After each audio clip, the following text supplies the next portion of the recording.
여러분, 어이없는 일이 일어났습니다. 얼마 전부터 태국에서 반한 감정이 크게 번지고 있다고 하는데요. 아니, 한국이 좋다고 여행 올 때는 언제고 이게 무슨 뚱딴지 같은 소리인지 모르겠습니다.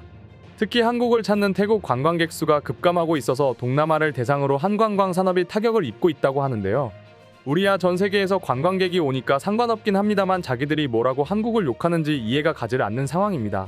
그런데 한국이 그렇게 싫다고 해놓고 무슨 일인지 한국에는 오히려 태국 사람들이 늘어나는 상황이라고 하는데요.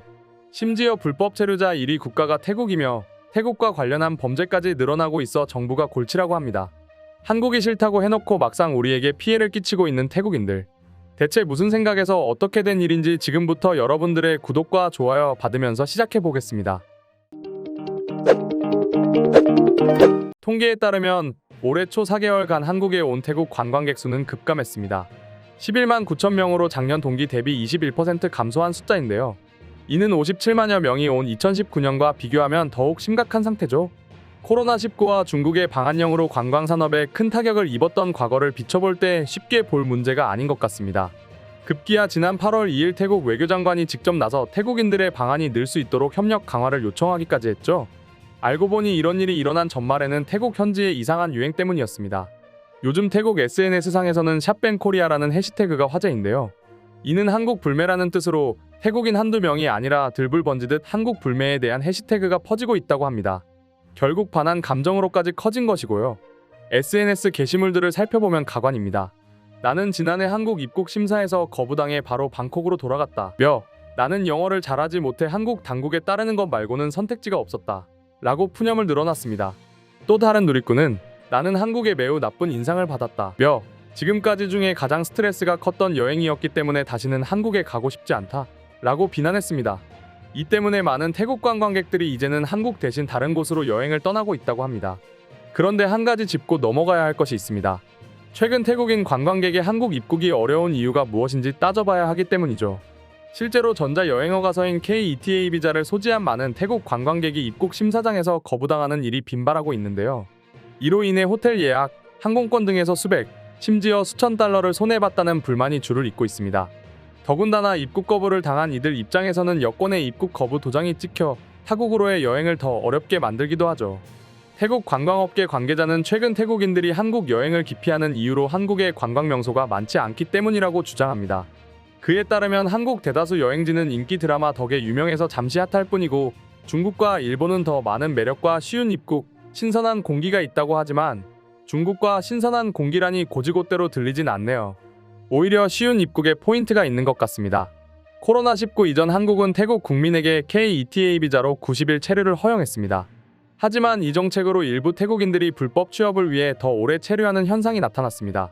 그럼 왜 태국인들은 불법 체류를 감행하는 걸까요? 한국에 체류하면 태국 현지에서 받을 수 있는 일당의 서너 배를 벌 수 있기 때문이라고 합니다. 일손 부족이 심각한 농촌이나 작은 공장 등의 저렴한 일자리가 공급되면 눈감아 줄 수 있는 것 아닌가라고 생각하실 수 있지만 현실은 다릅니다. 심지어 불법적인 일도 서슴없이 합니다. 한국 정부 집계에 따르면 국내에 입국한 태국인 불법 체류자 수가 2015년 5만 2천여 명에서 올해 9월 15만 7천여 명으로 최근 8년간 3배 가까이 급증했습니다. 태국인 총 체류자의 78%가 불법 체류 상태죠. 법무부 관계자는 2016년 이후 출신 국가별 통계상 태국인 불법 체류자 수가 압도적인 1위를 유지하고 있다라고 말했는데요. 화가 나는 것은 이런 태국인 불법 체류자의 증가는 태국인 범죄율의 증가로도 이어지고 있습니다. 이미 한국에 들어올 때부터 불법 체류라는 비정상적인 방법을 택하는 이들이다 보니 준법 정신이 결여된 것은 기정사실이고 공장 기숙사나 노래방 등에서도 불법적인 일을 하는 사례가 대거 적발되고 있습니다. 태국인들이 한국에서 저지르는 일을 보면 가관입니다. 명품 시계를 들여와서 한국에서 밀수입해서 팔려고 하다가 적발된 사례도 있는데요. 관세청이 올 초 발표한 자료를 살펴보니 황당하기 그지없습니다. 태국인 2명이 항공편으로 입국하면서 세관에 신고 없이 시계를 휴대에 밀반입한 것이죠. 이들은 인스타그램과 텔레그램을 이용해 한국에서 판매하려고 계획을 세웠는데요. 수입 물품에 부과될 관세, 특소세 등 10억 원 상당의 세금을 납부하지 않기 위해 밀반입하기로 계획한 것이죠. 심지어 이들은 세관 단속을 피하고자 부피가 큰 시계 케이스는 우편으로 미리 한국에 반입하고 이후 부피가 작은 시계와 보증서 등을 신병과 가방에 숨겨 휴대에 밀반입하는 수법을 사용했답니다. 웃긴 것은 태국인들은 경찰에 잡히고 나서 시계를 한국에 가져왔는지 전혀 모른다고 주장하면서 밀반입한 사실을 완강히 부인했다고 합니다. 그러나 우리 경찰이 어느 나라 경찰입니까?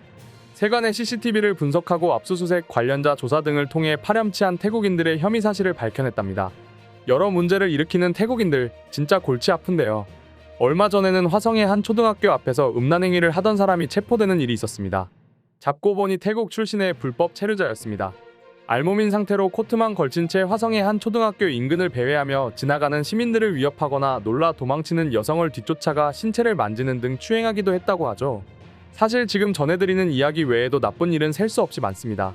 그 중에서도 텔레그램 등을 이용해서 거래하는 물건이 요즘 대한민국을 어지럽히고 있는데요.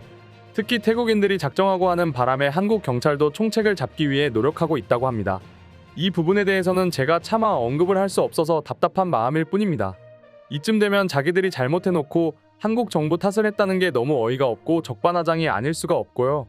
이 때문에 태국 내에서도 좀 똑똑한 사람들은 한국에 있는 불법 체류자 때문에 진짜 관광객들에게 불똥이 튀었다는 솔직한 의견도 나옵니다.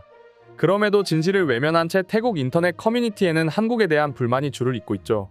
게시물들이 인상 깊어 여러분들에게 소개합니다. 저는 한국 여행을 취소했습니다. 엔저로 일본 여행비가 싼 데다가 예전에 친구가 한국 입국을 거부당했기 때문에 일본을 선택했습니다. 한국은 전에 제 친구의 호텔 환불도 거절했습니다. 그 때문에 전 한국 관광은 리스크다라고 느낍니다. 저는 동아시아 모든 나라인 일본과 한국, 중국, 대만, 홍콩을 여행 갔었지만 한국이 가장 실망스러웠습니다. 특히 서비스도 안 좋고 갈 만한 곳이나 놀 만한 곳이 많지 않았습니다. 저는 여러분이 한 번 정도 가면 충분하다고 생각합니다. 우리는 대개 한국 드라마를 보고 화려한 것을 보지만 여기 오면 실망이 넘칠 겁니다. 반대로 중국과 일본 두 곳은 탐험하고 체험할 것이 매우 많습니다. 특히 중국은 여러 번 가도 안 질리고 여전히 새로우며 4번이나 갔음에도 여전히 유명한 곳들을 다 못 가봤습니다. 중국이나 일본이 싼 맛에 갈 만한 곳이라는 점은 인정하지만 과연 그게 다일까요? 태국 방문객이 줄어든 이유는 본인들이 잘못해서 자초한 일입니다. 현재 한국에는 K-ETA 제도가 있습니다. 2021년 9월 도입된 K-ETA는 112개 무비자 입국 가능 국가 국적자가 국내 입국을 위해 현지 출발 전 홈페이지에 정보를 입력하고 입국을 허가받는 제도죠. 태국 여행객이 편리하라고 위해 도입된 것인데 일부 태국인이 이를 악용합니다. 한국 관광을 하겠다고 위장해서 입국한 뒤 불법 체류하는 일이 빈번하게 벌어진 건데요. 결국 우리 정부는 지난해부터 태국 국적자에 대해 엄격한 심사와 입국 거절 사례가 이어졌던 겁니다. 이거 완전 자업자득 아닌가요? 그러다 보니 일부 한국에다 돈을 쓰려고 온 태국인 사이에서는 기분이 나쁠 수밖에 없죠. 이미 K-ETA 절차를 통해 사전 승인을 받았음에도 입국을 거부당해 수백에서 수천 달러의 손해가 발생했다는 경험담도 이래서 나온 이야기였습니다. 무턱대고 우리가 거부한 것이 아니라요. 이럴 거면 본인들 나라의 국민성을 탓해야지 한국을 탓할 일이 아니지 않나 싶은데요.